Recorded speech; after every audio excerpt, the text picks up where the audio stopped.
The current podcast episode begins unusually openly and honestly, with a crisis. Instead of presenting the planned episode, Dashi and Eray reflect on their own creative low point. The episode thus becomes a self-critical insight into the creation of the podcast. Although the numbers are good, the feedback is positive, and exciting guests are lined up, a feeling of frustration, uncertainty, and doubt sets in. The podcast, which started over a year ago as an experiment with a lot of curiosity and euphoria, is stuck in a moment of stagnation. The two hosts describe in a very personal way how they increasingly question themselves and their role. Is what we are doing enough? Are we entertaining enough? Critical enough? Does our ambition still do justice to the format? Despite this uncertainty, the crisis is not being ignored. It is being deliberately addressed. This reflection is part of cultural change, say the hosts. Because anyone who talks about change, about a culture of learning and the courage to try new things, must also be prepared to talk about their own doubts.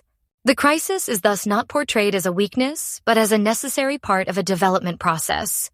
Precisely because we have high standards in terms of content, quality, and impact, there are inevitably moments when the path ahead is unclear. The episode focuses on the question, how do you deal with such phases? Eray describes how asking these questions usually motivates him. For him, it is a sign of responsibility to question himself critically. Also because, as hosts, they represent the podcast with their voices and names. Dashi, on the other hand, describes how she tries to find a solution with distance and structure. The personal pressure to always have to deliver can be a hindrance. And sometimes there is only one thing that helps. Conversation.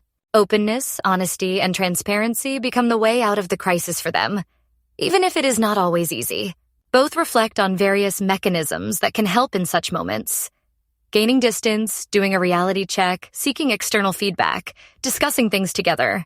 And above all, not sugarcoating things. Especially in an environment that constantly demands performance, it is important to make failure or doubt visible, so that it doesn't turn into a big, silent crisis. The conversation takes a turn from doubt to clarity. The hosts don't want to give up.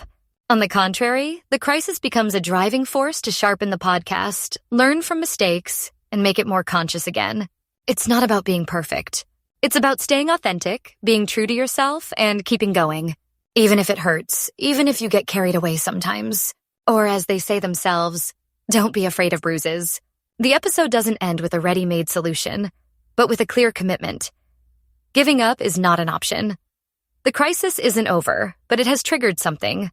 A process of reflection, reorientation, and motivation. And perhaps that's the real success of this episode. Showing that real change isn't just about smooth concepts, but sometimes about honest doubt.